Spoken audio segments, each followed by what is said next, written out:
ಹಿಂದುತ್ವ ಅಂದ್ರೇ ಸಾಮರಸ್ಯ. ಹಿಂದುತ್ವದಲ್ಲಿ ಕೃಷ್ಣನಿಗೆ ಇರುವ ಹೆಂಡತಿಯರು ಎಲ್ಲರೂ ಬೇರೆ ಬೇರೆ ಸಮಾಜದವರೇ ಆಗಿದ್ದರು. ರಾಧೆ ಇದ್ದಾಳಲ್ಲ, ಅವಳು ಲಂಬಾಣಿ ಸಮಾಜದಕ್ಕೆ. ವಶಿಷ್ಠ ಬ್ರಾಹ್ಮಣ ಆದರೆ ಅವಳು ಅರುಂಧತಿ ಮಾದಿಗ ಸಮಾಜದಕ್ಕೆ.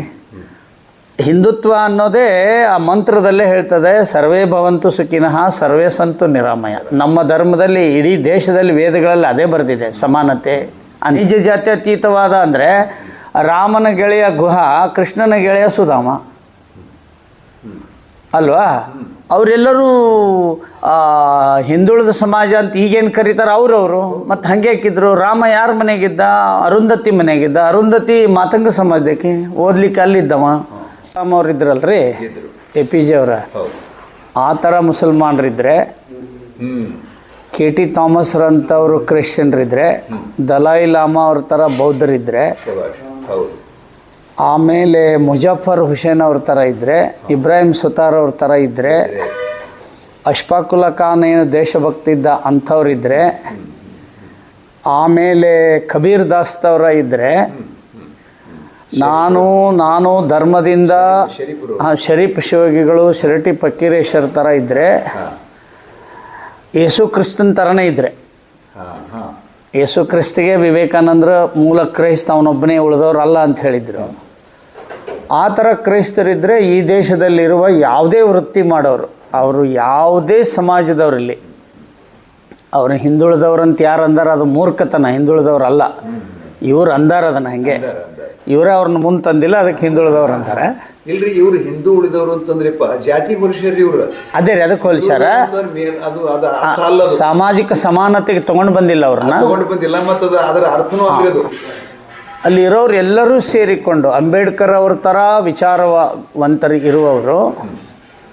ಬಸವಣ್ಣ ಹೇಳ್ದಂಗೆ ಕಾಶಿಕಮ್ಮಾರನಾದ, ಬೀಸಿ ಮಡಿವಾಳನಾದ. ಅವನ ಸ್ವಭಾವ ಮತ್ತು ಅವನ ತಾಕತ್ತಿಗೆ ತಮ್ಮ ಸಂಬಂಧಪಟ್ಟಂತೆ ಒಂದು ವೃತ್ತಿ ಮಾಡಿದ್ದಾನೆ. ಈ ದೇಶದಲ್ಲಿ ಇರುವಂಥ, ಹಿಂದೂಸ್ತಾನದಲ್ಲಿ ವಾಸವಿರುವಂಥ ಯಾವುದೇ ಮತ, ಪಂಥ, ಕುಲ, ವೃತ್ತಿ, ಭಾಷೆ, ವೇಷ, ಭೂಷಣ, ಪ್ರಾಂತ, ರಾಜ್ಯ, ಜಿಲ್ಲೆ, ಅವರೆಲ್ಲರೂ ಸಹಿತ ಈ ದೇಶ ನಮ್ಮ ತಾಯಿ ಅಂತ ತಿಳ್ಕೊಂಡು ಬದುಕುವವರಿಗೋಸ್ಕರನೇ ರಾಷ್ಟ್ರೀಯ ಸ್ವಯಂ ಸೇವಕ ಸಂಘ ಇರೋದು. ಅವರೆಲ್ಲರೂ ಸೇರಿ ಈ ದೇಶದ ಅಭ್ಯುದಯಕ್ಕಾಗಿ ಹೋರಾಟ ಮಾಡಬೇಕು.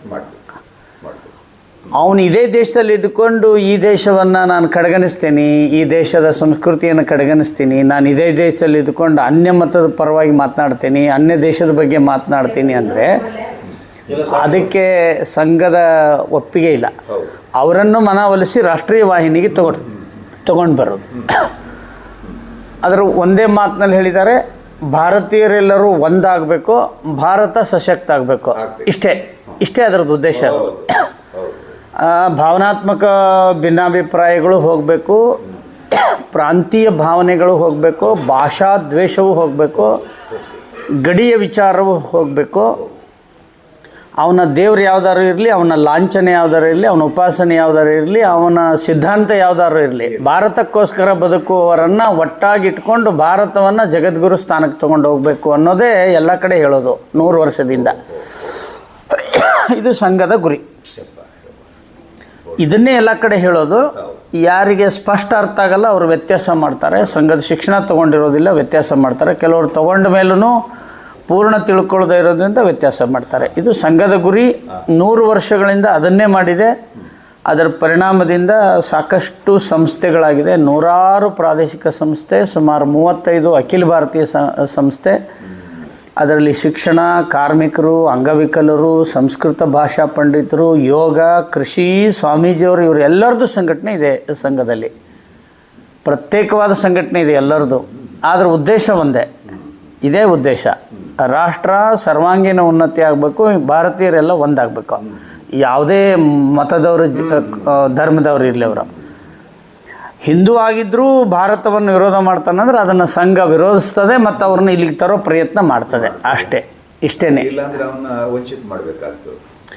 ಇಲ್ಲ, ಅವ್ರು ಇರ್ತಾರೆ, ನಾವು ಅವ್ರನ್ನ ಕಡೆಗಣಿಸ್ತೀವಿ ಅಷ್ಟೇ. ಅವ್ರಿಗೇನು ಅನ್ನೋದಿಲ್ಲ. ಈಗ ನಾಯಿ ಬಗಳಿದ್ರೆ ಆನೆಗೆ ಏನು ನಷ್ಟ? ಅವ್ನು ಹಾಗೆ ಇರ್ತಾನೆ. ಈಗ ಭಾಳ ಜನ ಅಂತವ್ರು ಹೋದ್ರು. ಈಗ ತುಂಬ ಜನ ಹೋಗಿ, ಹಿಂದೆ ಚಾರ್ವಾಕರು ಇದ್ದರು. ಈಗಲೂ ಯಾರ್ಯಾರೋ ಈ ಧರ್ಮವನ್ನು ಹಿಂದೂ ಧರ್ಮ ಅಲ್ಲ ಅಂತ ಹೇಳ್ತಾರೆ, ಭಗವದ್ಗೀತೆ ಸುಟ್ಟು ಬಿಡಬೇಕಂತ ಹೇಳ್ತಾರೆ. ಹಿಂದೂ ಅನ್ನೋದೊಂದು ಧರ್ಮವೇ ಅಲ್ಲ ಅಂತ ಹೇಳ್ತಾರೆ. ಅವ್ರಿಗೇನು ನಾವು ಪ್ರತಿಕ್ರಿಯೆ ಕೊಡೋದಿಲ್ಲ. ಇದು ಸಂಘದ ಸಿದ್ಧಾಂತ.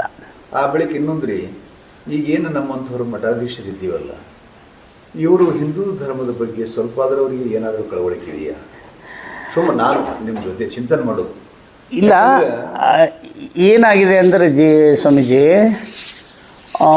ಅವರೆಲ್ಲರೂ ಹಿಂದುತ್ವದ ಪರವಾಗಿ ಹಿಂದುತ್ವದ ಪದ್ಧತಿಯಲ್ಲೇ ಜೀವನ ಮಾಡ್ತಾ ಇದ್ದಾರೆ. ಬಹಿರಂಗವಾಗಿ ಹೇಳಲ್ಲ ಅದನ್ನು ಎಲ್ಲರೂ ಕೂಡ. ಮತ್ತು ಅವ್ರ ಹೆಸರು ಹಿಂದೂ ಹೆಸರೇ ಇರ್ತವೆ. ರುದ್ರಾಕ್ಷಿ ಧರಿಸ್ತಾರೆ, ಕುಂಕುಮ ಹಚ್ಕೋತಾರೆ, ವಿಭೂತಿ ಹಚ್ಕೋತಾರೆ. ಈ ಒಡೆದಾಳುವ ನೀತಿ ಮುಂದುವರೆದಿರೋದ್ರಿಂದ ಅವ್ರಿಗೇನು ಹೇಳ್ತಾರೆ ಅಂದ್ರೆ, ನೀವು ಹಿಂದುತ್ವ ಹೇಳಬೇಡ್ರಿ, ನೀವು ಸಂವಿಧಾನದ ಪ್ರಕಾರ ಮಾತನಾಡ್ರಿ, ಸಾಮಾಜಿಕ ಸಮಾನತೆ ಮಾತನಾಡ್ರಿ, ಆಮೇಲೆ ಸಾಮರಸ್ಯದ ಮಾತನಾಡ್ರಿ ಅಂತ ಹೇಳ್ತಾರೆ. ಹಿಂದುತ್ವ ಅಂದ್ರೇ ಸಾಮರಸ್ಯ. ಹಿಂದುತ್ವದಲ್ಲಿ ಕೃಷ್ಣನಿಗೆ ಇರುವ ಹೆಂಡತಿಯರು ಎಲ್ಲರೂ ಬೇರೆ ಬೇರೆ ಸಮಾಜದವರೇ ಆಗಿದ್ದರು. ರಾಧೆ ಇದ್ದಾಳಲ್ಲ, ಅವಳು ಲಂಬಾಣಿ ಸಮಾಜದಕ್ಕೆ. ರಾಧೆ ಲಂಬಾಣಿ. ವಶಿಷ್ಠ ಬ್ರಾಹ್ಮಣ ಆದರೆ ಅವಳು ಅರುಂಧತಿ ಮಾದಿಗ ಸಮಾಜದಕ್ಕೆ.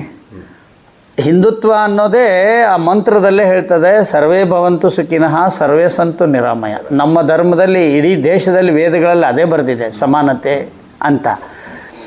ಯಾರೋ ಯಾವಾಗೋ ಒಬ್ಬರು ತಪ್ಪು ಮಾಡಿದ್ದಾರೆ ಅಂತಂದ್ರೆ ಅದನ್ನು ಧರ್ಮದ ಮೇಲೆ ಹಾಕೋಂಗಿಲ್ಲ, ಆ ವ್ಯಕ್ತಿ ಮೇಲೆ ಹಾಕಬೇಕು. ಅವ ತಪ್ಪು ಮಾಡಿದ್ದಾನೆ, ಅದನ್ನು ಅವ ತಪ್ಪು ಮಾಡಿದ್ದು ಧರ್ಮದ್ದಲ್ಲದು, ಅವನ ವೈಯಕ್ತಿಕ ಸಮಸ್ಯೆ ಅದು.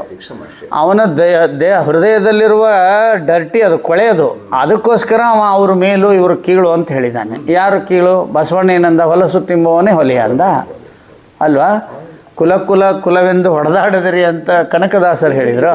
ನಮ್ಮ ಪೂರ್ವದರಿ ಬಸವಾದಿ ಕನಕಾದಿ ದಾಸರು ಬರೋಕ್ಕಿಂತ ತತ್ಪೂರ್ವ ಇವೆಲ್ಲ ಅದಾವಲ್ರಿ. ಅಲ್ಲ ರೀ, ಜಾರಿಗೆ ತಂದವರು ಮಾತ್ರ ಅವರು ಅಲ್ಲ. ಈಗ ನಾವು ಯಾರು ಯಾವಾಗ ಸಿದ್ಧಾಂತವನ್ನು ಮಾಡಿದ್ದಾರೆ ಅಲ್ಲಿಂದನೇ ಇದು ಆರಂಭ ಆಗಿಲ್ಲ. ಅದಕ್ಕೂ ಪೂರ್ವ ಅದು ಶಂಕರರಿರಲಿ, ಮಧ್ವರಿರಲಿ, ರಾಮಾನುಜರಿರಲಿ, ಅಣ್ಣ ಬಸವಣ್ಣ, ಚನ್ನಬಸವಣ್ಣ, ಅಕ್ಕಮಹಾದೇವಿ, ಅಲ್ಲಮರು, ಅವ್ರಿಗಿಂತ ಮೊದಲು ಕೂಡ ಇದ್ದಾರೆ. ಕಲಿಯುಗ ಶುರುವಾಗಿ 5127 ವರ್ಷ ಆಯಿತು. ಆವಾಗ ಹಿಂದಿನ ಕಾಲದಲ್ಲಿ ಕೃತಯುಗ, ತ್ರೇತಾಯುಗ ಮತ್ತು ನಮ್ಮದು ಮಹಾಭಾರತದ ಕಾಲದಲ್ಲೂ ಕೂಡ ಇದೆಲ್ಲ ನಡೆದುಕೊಂಡು ಬಂದಿದೆ ದ್ವಾಪಾರದಲ್ಲಿ. ಈಗ ಶುರುವಾದ ಮೇಲೂ ಕೂಡ ಯಾವ್ಯಾವ ಪ್ರಾದೇಶಿಕತೆಯಲ್ಲಿ ಏನೇನು ದೋಷ ಉಂಟಾಗಿತ್ತು ಅದನ್ನು ಪರಿಹಾರ ಮಾಡಲಿಕ್ಕೆ ಮಹಾತ್ಮರು ಏನು ಮಾಡಿದ್ದಾರೆ, ನಮ್ಮ ಹಿಂದಿನ ಇತಿಹಾಸದಲ್ಲಿ ಇರುವಂಥ ಅಥವಾ ಶಾಸ್ತ್ರದಲ್ಲಿರೋದನ್ನೇ ತಗೊಂಡು ಭಾಷೆಯಲ್ಲಿ ತಿಳಿಯುವಂತೆ ವಚನ ಸಾಹಿತ್ಯ ಮಾಡಿದ್ದಾರೆ. ಅಭಂಗಗಳನ್ನು ಬರೆದಿದ್ದಾರೆ, ತ್ರಿಪದಿಯನ್ನು ಬರೆದಿದ್ದಾರೆ, ವಚನ ಸಾಹಿತ್ಯ ಬರೆದಿದ್ದಾರೆ. ಅದನ್ನು ಬಿಟ್ಟು ಬೇರೆ ಏನೂ ಬರಲಿಕ್ಕೆ ಬರೋಲ್ಲ. ನೋಡ್ರಿ, ಹೊಸದೇನಾರು ಬರೆದ್ರೆ ಅದು ಅದು ಅಲ್ವೇ ಅಲ್ಲ. ಇಲ್ಲ, ಬರ್ಲಿಕ್ಕೆ ಬರುವುದಿಲ್ಲ, ಬರೋದೇ ಇಲ್ಲ ರೀ. ಬಂಗಾರ ಬಿಟ್ಟು ಆಭರಣ ಮಾಡಕ್ಕೆ ಬರ್ತೈತೆ, ಬರಲು ಸಾಧ್ಯ ಅಲ್ಲ. ಬೇರೆದ್ರಿಂದ ಮಾಡ್ಬೋದು, ಅದಕ್ಕೆ ಆಭರಣ ಅನ್ನೋದಿಲ್ಲ. ಆಭರಣ ತರಾವು. ಈಗ ನಾಟಕದಾಗ ಭೀಮ ಆದ್ರೆ ಮುಂಜಾನೆದ್ದು ಭೀಮನ್ರಿ, ಅವ ಕತ್ತಲ್ದಾಗ ಅಷ್ಟೇ ಭೀಮವ, ಮುಂಜಾನೆದ್ದು ಅವ ನಿಂಗಪ್ಪನೇ. ಹಂಗಿಲ್ಲ.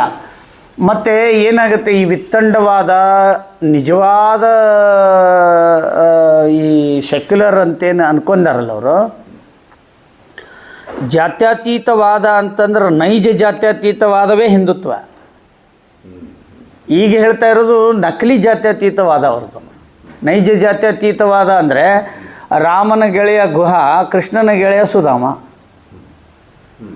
ಅಲ್ವಾ? ಅವರೆಲ್ಲರೂ ಹಿಂದುಳಿದ ಸಮಾಜ ಅಂತ ಈಗೇನು ಕರೀತಾರೆ ಅವ್ರವರು.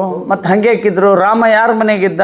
ಅರುಂಧತಿ ಮನೆಗಿದ್ದ. ಅರುಂಧತಿ ಮಾತಂಗ ಸಮಾಜಕ್ಕೆ, ಓದಲಿಕ್ಕೆ ಅಲ್ಲಿದ್ದವ ಇಲ್ಲ. ಅದು ಒಂದು ಕಾಲದಲ್ಲಿ ಬಂತು ಸ್ವಾಮೀಜಿ. ಹೆಂಗೆ ಬಂತು ಅಂದರೆ ಅದನ್ನು ಒಂದು ಗ್ರಂಥದಲ್ಲಿ ಉಲ್ಲೇಖ ಮಾಡಿದ್ದಾರೆ.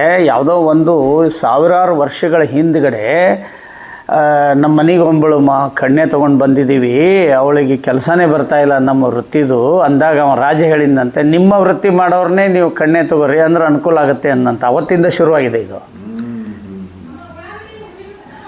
ಅದು ತಪ್ಪಲ್ಲ ಅವ್ರು ಹೇಳಿರೋದು. ನಿಮ್ಮ ವೃತ್ತಿ ಮಾಡೋರು ನೀವು ತೊಗೊಂಡ್ರೆ ನಿಮ್ಗೆ ಅನುಕೂಲ ಆಕತ್ತಪ್ಪ, ಅವ್ರನ್ನ ನೀವು ಬಿಟ್ಟು ಕೊಡಬೇಡಿ, ಡೈವರ್ಸ್ ಮಾಡಬೇಡಿ, ನೀವು ತೆಗೆದು ಹಾಕಬೇಡಿ, ಅವ್ರಿಗೆ ವೃತ್ತಿ ಕಲಿಸಿ ಮುಂದಿನ ಸಮಾಜದಲ್ಲಿ ನಿಮ್ಮ ವೃತ್ತಿ ಮಾಡೋರನ್ನ ತಗೋರಿ ಎಂದು. ವೃತ್ತಿ ಮಾಡೋ ಮೊದಲು ಯಾರಿದ್ರು ಅವರು? ವೃತ್ತಿ ಮಾಡಿದ ಮೇಲೆ ಕಂಬಾರಾಗ್ಯಾರ. ಅದಕ್ಕೆ ಮೊದಲು ಅವ್ರು ಹಿಂದೂಗಳೇ. ಅರ್ಥ ಆಯ್ತಪ್ಪ.